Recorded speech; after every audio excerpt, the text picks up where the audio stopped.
I'm Risa Morimoto, and welcome to The Modern Age, where we chat about changing the way we think about aging and caregiving in order to create a life full of choice, comfort, and dignity in our later years. My siblings, my husband, and I have been caring for our parents for over 17 years. Mom had a stroke and now has Parkinson's, and Dad has dementia.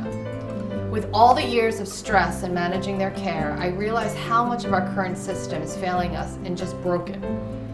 The fact that you can go completely bankrupt because you get sick is unacceptable, or that we have to feel like we live in an institution because we need assistance with daily living. Yet so many of us are so vastly unprepared to protect ourselves from this fate.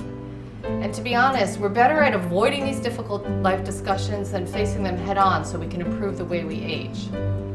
So on The Modern Age, we're going to talk to experts who will educate us so that we can make better and more informed decisions about the way we and our loved ones want to age. But we're also going to have some fun along the way. To kick off the series, I want to talk about something that brings us joy, and that's love. I used to work at NYU for many years, and my first boss was Mona Kreaden. She was polished, organized, always had her act together, and was always single for as long as I had known her. After I left NYU, we completely lost touch, and fast forward 20 years, we recently had dinner and got to catch up with her and her BFF, Daisy Sola.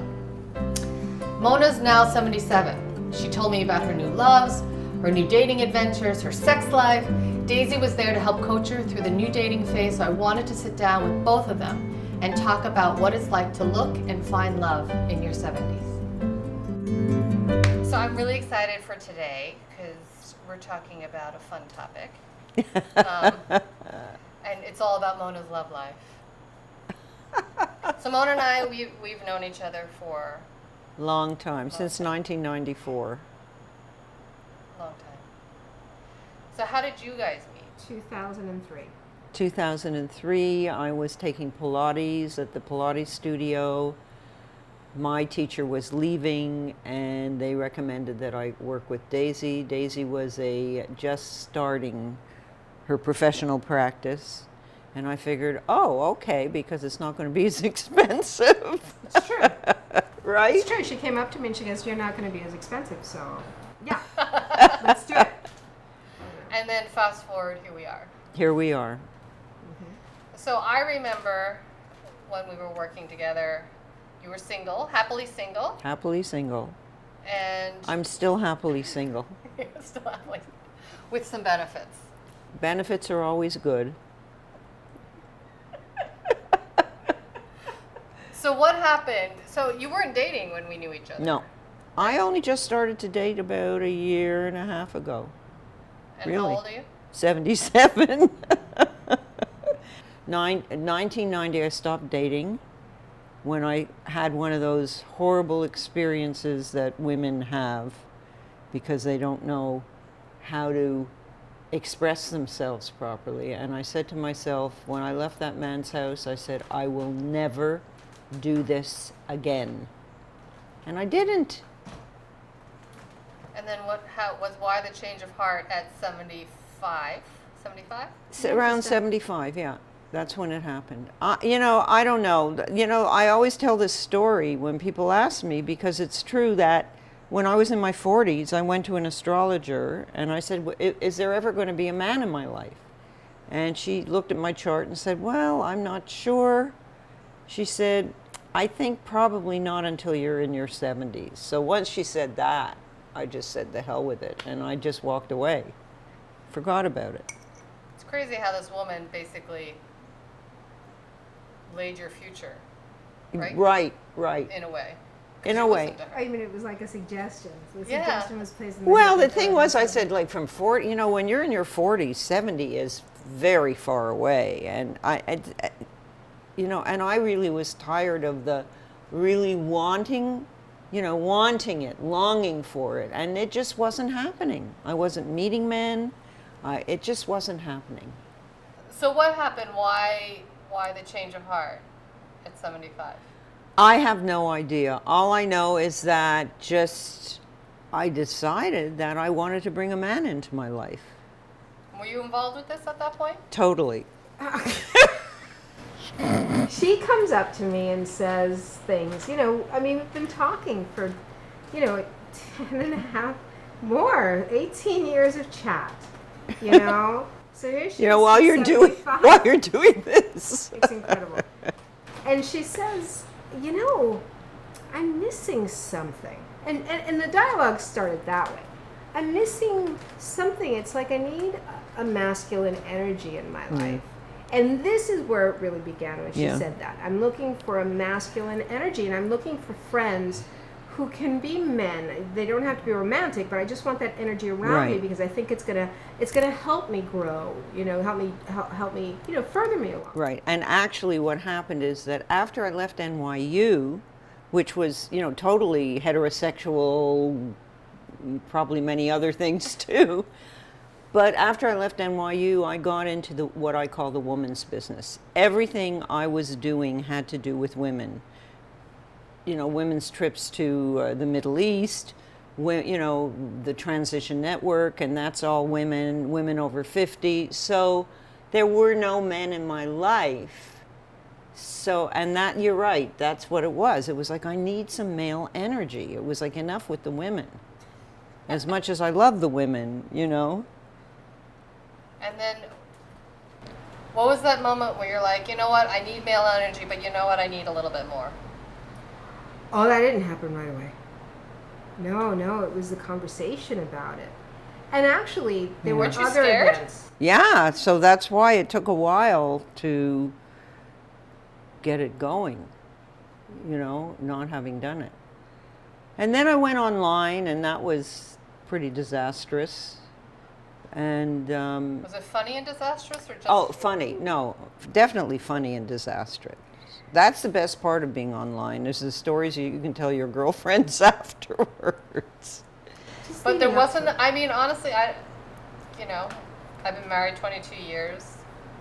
Got married pre-online dating. I don't even know what that world must be like. So, and I know everybody does it. And there's a lot of people who find spouses and long-term partners and whatever with it. Well, I think it was a conversation that we started, but it was a conversation Mona was having with lots of people.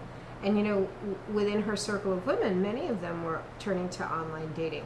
And how do you do it well? And everyone talks about how do you do it well?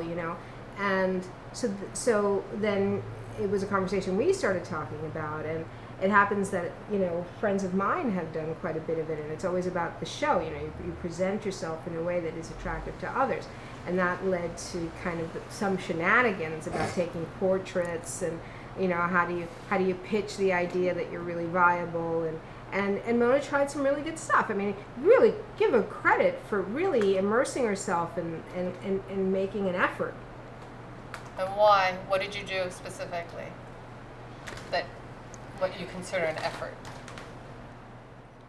Well, it's really funny because it actually goes counter to what everything that you think of regarding women and hair, but I decided to stop coloring my hair, which is strange, right? Because, I wasn't looking to look younger.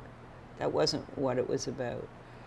So there was some kind of a physical manifestation of a makeover, right? I was letting my hair go back to gray. Daisy has a friend that You were working on your walk. Right. I call it the girl from Ipanema walk. When I would walk down the street, because, in the past, whenever I would be going anywhere on a plane, on a this and that, and a man would look at me, I would immediately look away.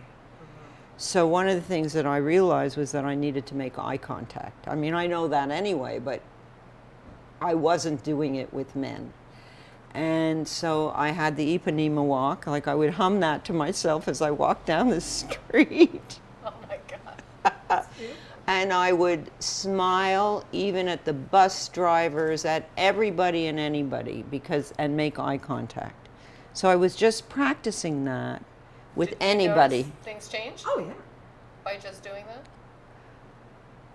Probably. In a good, bad? And no, in a good way, because once I made up my mind that I was going to do it, it took 2 weeks and I met a guy. First of all, I started to put on I don't wear a lot of makeup even when I'm wearing makeup, but I started to wear a little bit of makeup when I went out. I started, usually when I'm going out with my women friends, I don't bother dressing up. I started to dress as if I was going out on a date, even if it was with a woman friend. And I still do that. Because it's fun. It makes a big difference. It makes a big difference when because then like you think about your hair, you think about how you look, and put on a little liner, and and it just makes a big difference. The way you stand, the way you walk. So how did you feel when you decided to go gray and not color your hair anymore? Did that make you? Was it freeing at all? Was it like such a pain in the ass to color your hair? No, it was just something I did. And it was all happening simultaneously. So, it wasn't a big deal. I see Mona 3 times a week on average, and so I'm watching this thing go from, I'm going to pay more attention to the smiling because people say I'm a little too stern, and, my look. I'm gonna shake my ass a bit when I walk, and and I'm gonna speak to men no matter who they are. I will speak to them no matter who they are, because remember, Mona was looking for an energy, not necessarily a mate. That's very true. That's very true. At that time. Yeah. Because quite honestly, even when we were working together, though, you were always nicely dressed. You had your hair colored. I don't think no one ever saw gray on your head. No. Ever. No. You always had a manicure. You always had your manicure appointments. I still do. See? But that's what I mean. Like, you always took care of yourself. Yes. Right? Yes. Back then. So yes. It's not a surprise. No, and I always took care of myself. But there's a difference between taking care of yourself in terms of just taking care of yourself, in terms of taking care of yourself in terms of putting yourself out there. It's a big difference. And it's consciousness. It's being conscious that that's what you want. Because, I always wanted it, but I was never conscious of it. So what was the first date like? The first date, you mean on the online thing or the? Yeah, the guy that you met after 2 weeks. That wasn't online. Oh. That was a guy I met, and we ended up dating for 6 months. And it was great. In what way? Was she different? Was she? Yeah, she's making out with a guy now and going, he's such a great kisser. Yeah, he's a great kisser. And they were sharing a lot of, that first moment when you're dating someone and you want to be just physically close to each other. So they were sharing that, and that's very intense. So what would you say? So you're 77. Right. There are a lot of myths around being 77, that you don't really have any sex drive, that you don't really need the kind of romance anymore. Maybe you want somebody next to you. Okay, so let me tell you something. You're right. The sex drive isn't there. Put somebody beside you, it's there. Yeah, it's there. It may manifest differently because it's, at 77, not everything works as well. But the drive is there and the experience is there. And it requires the energy. It requires the energy of the other, whether it's male or another, whatever. But that's what is required. Is it a relief about what? Well, I don't know about, if you've not been intimate for a long time and then all of a sudden you are with somebody, is there a relief that you still that their sex drive is still there, or is it surprising, or is it for you? Yes. Both, yes. It's like, oh, wow, I remember you. Hello. Welcome back. Nice to see you again. Nice to feel you again. Yeah, it's nice. How important is that in your life now? It's not that important. What is more important is the closeness and the intimacy. That is what it's about now, more than this, than the raw sex. Because that, it's true. When they say if you don't pay attention, Risa, if you don't use it, you lose it. Okay, I didn't use it. So, the drive goes if you're not practicing. So you have to practice. But it's not a driving force anymore. But the intimacy and the closeness, delicious. Delicious. Do you feel like it's that way because you didn't have it for so long that you have like a greater appreciation? It's like anything, right? If you haven't tasted something in a long time. No. I mean, it's something that's very natural, and if it felt good back then, why shouldn't it feel good now? You know what I mean? Like it's not because you didn't have it for a long time. It's just that being older, you come to it from a different place. And that's what's so interesting. There's something about turning 70. I mean, I'm almost 80, but there's something about turning 70. It was like I felt as if I had crossed over to another side. It was very, very different for me than any of the other age group, milestones. 70 put me into a whole different category. In what way?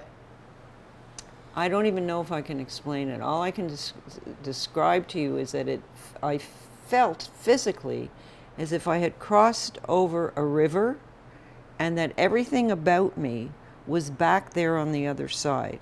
Now, it's not that I don't remember it. I remember it, but I don't relate to it anymore. It's not who I am. Who I am now is, of course, the sum total of all those things.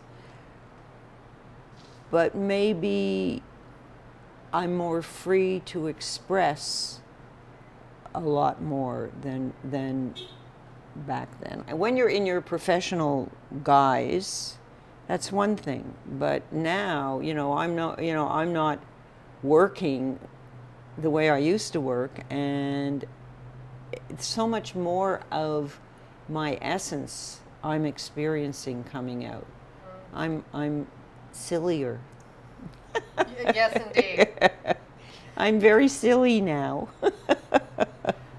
And do you feel like you've seen sort of a change? Yeah.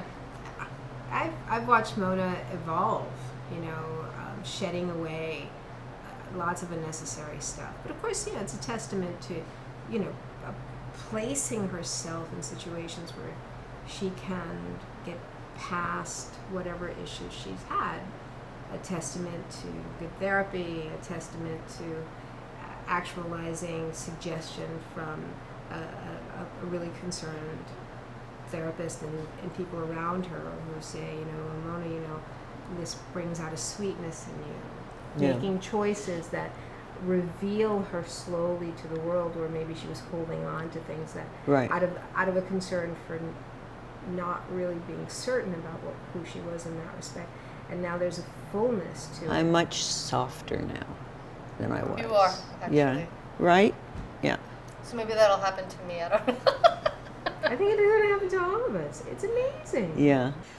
Yeah, there's a softness about me now that has never been there before. And a lot of my friends who've known me for a long, long time have noticed it, and it is directly connected to male energy. So you think it's male? Well, yeah, maybe. Or is it like romantic energy? Is it intimacy? no, because when he saw me with that man, we were already at the end of our relationship, so there wasn't any romantic anything, other than we like each other a lot. But so no, I don't think it's about romantic. I think it's about just being in relationship with a man brought out something in me that had never been there before. Well, you were ready for it. Yeah. I mean, to have the conversation long before the application came, she realized it and decided, well, I need some male energy, and didn't know exactly what the male energy was supposed to do. It's just that it was something she desired, It was a really honest series of conversations about that with myself and many other people, where it was like, yeah, this needs to be added, and maybe it was a finishing of a total picture. You know, you want to get all your stories in, and you want them in an order. You know, so how do you do that? I mean, because I think there's probably a lot of people your age, or younger even, that are probably too scared to make that leap, right? Oh, absolutely. Absolutely. I mean, there's people that are 30 that are too scared to make that leap, so whatever. I mean, I don't think it discriminates Right, with age. right. When we're alone and, Yeah. you know, single for an extended period of time, especially, you kind of get used to that lifestyle, Right, right. And I was very comfortable in it. I have a very good lifestyle on my own. You know, I don't need to be completed by a man. But it sure is nice when there's one around. A nice warm body.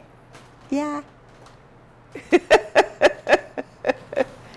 I mean, do you think that that's was that kind of the missing piece? Do you feel like you've kind of been able to close whatever circle that you've wanted to close?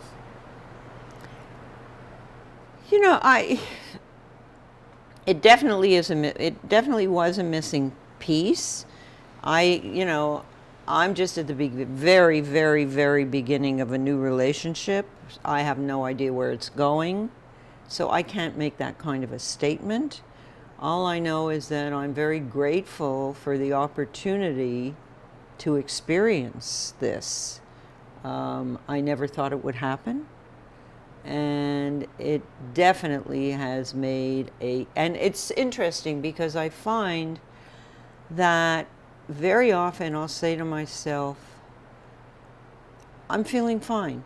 Everything is fine. And then when I think about this man, there's like a whole different feeling. It's like, oh, I'm not alone. Which is a very different experience for me.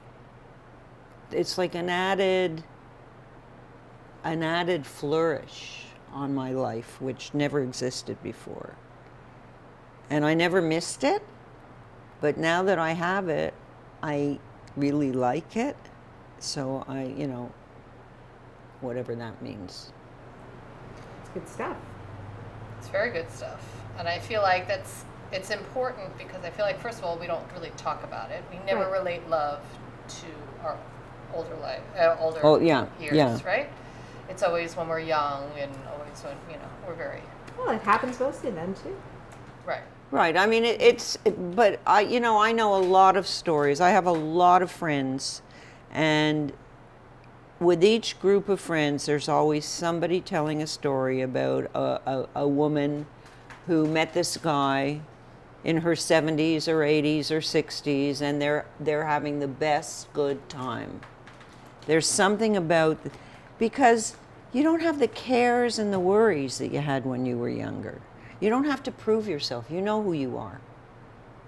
And the person that's coming to you also knows who he is. So it's much more comfortable. You don't have the kind of... You're not playing games that, when you're younger, there's all these games that go on. There's no games. It's like, it is what it is. And it's great. It's special. So what would you say to somebody who's thought about it, but hasn't actually made the steps to pursue, another love? I mean, we talked about, someone who's been married for 40 years and lost their spouse, to someone who's been single for a very long time. Well, I mean, they think about it, but for whatever reason, because I know people like that. Yeah, yes, of course. Everybody knows people like that, and that's the easy way out. Because I think, like as Daisy talks about it, I realize that I actually did. See, I think to myself, oh, I'd made up my mind, and then it happened. But she's right. There was a lot of preparation in here, not out there, just like getting, talking about it, thinking about what did I want, what am I looking for? because I'm not looking for the same thing I was looking for when I was a young woman.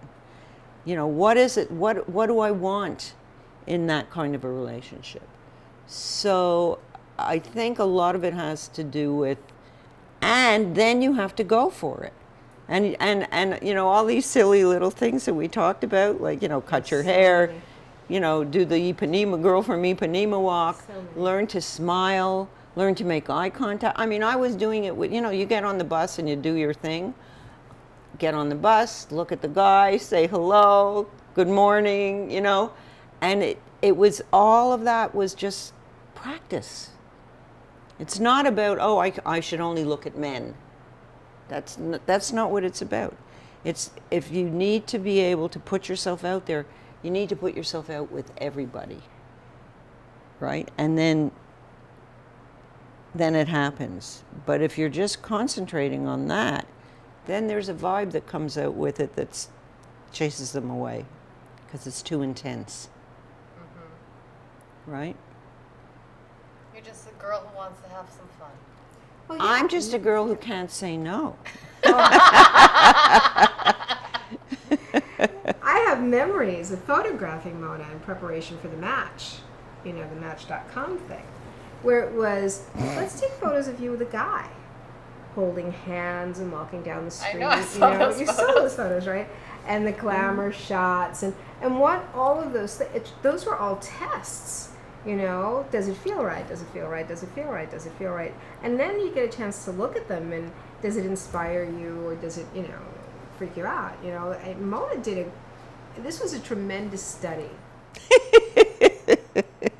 before real execution. You know, Was it fun? This is fun. Yes, of course. Of course it's fun. Because you're doing it with someone. For me, being at this stage of my life, it's all about having fun. If it doesn't feel good, I'm not interested. You know, so the process of getting to meet a man or men was fun all the way because it was playing. You know, and I think that's so important. I mean, this is you know, this is the last hurrah. So it's got to be fun. Yeah, but I think people put a lot of stress on themselves. No stress. People bring a lot. You know, if you didn't do your homework at the beginning, you're going to have to do a lot of Yeah. homework at the end. Yeah. You know? I agree with that. I agree with and that. Mona's really good about doing her homework. I mean, honestly. Except for my PT home. Well, but yeah, mostly. However, you know, that's an important point. And when you see that in action with people who are, like the lovely man that she initially dated, the first one, the 6-month thing, he's striving for what he desires, you know? And believe me when I tell you, Mona encouraged him to strive. They may not have stayed together, but the example she set in her striving has him on a journey where he is daring to try. That's an incredible thing. You know, this new man that happens to be in her life is excited to try living with vision because Mona is living with vision. So she's doing a public service too. Yeah, I do your seriously. public service. It's completely selfish. Right, of course. There's nothing in it for me. No. Yes, yet another woman Right. being selfless. Right. That's how we Right. inspire each other. I Right. mean, look at and again, I'm just going to keep it to this thing of that very first initial 6-month relationship. He inspired Mona to let her guard down enough to allow so much sweetness to come out. Sweetness that was held back just out of habit, not necessarily because she needed to, you know? That now this new man, he is benefiting from that wonderful opening, the opening of that door and allowing her to be more fulfilled, you know? And That's who great. knows what happens next? Yeah. So Yeah, what but did you that's want to not- ask me about sex? Now that you mention it, I didn't say anything. You just asked me before. You said, "Can we talk about sex?" Okay, so can we talk about sex? Well, I don't know. It depends on how you want to talk. Yeah. What do you want to say? What do you want to talk about? So, first of all, in your later years, people have sex, right? I mean, there's this myth that as you get older, people stop having sex or they stop enjoying it. Well, no. I don't think that people who enjoy it don't stop having sex. That's number one. Number two, it is true because biologically our desire for sex diminishes and goes away. That's why you have to use it or else you lose it. And so by the time you get to my age, I don't have a desire for sex, except when that man is right beside me, he brings that out. It's like, oh yes, I remember you, and I'm happy. You know, so yeah. It's fun. Yeah. Of course it's fun. At this stage, all you can do is laugh because nothing else works. It's so funny. It's like a Sufi thing. Sufis say that it's the right place with the right person at the right time. And it's like there isn't a right, specifically correct time. You can reinvent yourself at 77, 78, 82 and fall in love again. Yeah. It's the Why right not? person in the right place at the It's right fun. time. Exactly. And I want to have fun. Girls just want to have fun. And you're just a girl who can't say no. And I'm definitely a girl who can't say no. Little did I know when I was a little girl and I learned that song, you know, every single word to that song. Little did I know that it was my imprimatur. Good for you. I mean, the reason why I wanted to have this talk was because for whatever reason, it's still taboo to talk about it publicly. I don't know why. I don't know if you agree or not. I don't love have the a fact problem that talking about it. I And never that's did. Women need to talk about it more because men also need an education. Yes. You know, they need to Yes. get that the vulva is their friend, you know, and I mean it, that women's issues are really everyone's issues. They really are. The whole idea that we can, as women, we feel this consistent evolution within our bodies, and we want to be happy, you know, and we actually try really hard to do that. Within any situation that we're in, we're sort of like prepared to try, you know. And so the more we end up talking about it, the better. There are so many things that make a sex life complicated when you're in your 70s and 80s or 50s and 60s. But there are so many things that you can adapt and compensate for and work around. And as long as there's laughter, yeah, and with a good sense of humor. good sense of humor makes up for a lot. Absolutely, and tremendous kindness. And Pilates. Pilates, and sex toys. Yeah, And sex toys. right. And sex toys, Right. you know, and bright minds. Like there are, just for particular, they're the really bright minds of women who have created vibrators for women so that they can actually feel better about themselves and more open. And that's crazy. And they're coming out there on the market. They're amazing. Yeah. And they help older women who have to. Yeah, I you know, never had any take care of sex themselves. toys until now, until the corrupter over here, the corrupter in chief took me to a sex toy place. I had a teacher. She was a doctor. She was an OBGYN. And she was very influential in my life. She was the first woman to give me an exam, my first pelvic exam. And she looked at me and she said, "You must use this and make yourself happy." She was amazing. She was part of the New York Medical College and Metropolitan Hospital. And she was an amazing woman who said, do not ever deny yourself the opportunity to fulfill yourself as a woman completely. That was a lot, especially as a teenager, to hear that. And you know, and of course she added, and do it carefully. Right. You know, but do it, you know. And Yeah. So same at this age. Right. Do it. but do it Absolutely. carefully. Go for it. Go for it. And of course, do it carefully. At any time. An experiment. Yeah, definitely. Definitely. Wise words from wise women. Thank you so much. Thank you. Thank you so much. If any of you ever questioned finding love, now you know it can happen at any stage in life. You just have to be open to bringing it into your world. If you enjoyed this episode, please share it with your friends and your family, and be sure to subscribe so that you will be notified as soon as new shows are uploaded. The best way to keep in the loop about latest episodes and other upcoming events is to sign up to our email list at modernage.tv. You can also get a transcription of today's conversation on our website so that you can refer to it in the future. Thank you so much for watching, and we look forward to seeing you next time on The Modern Age.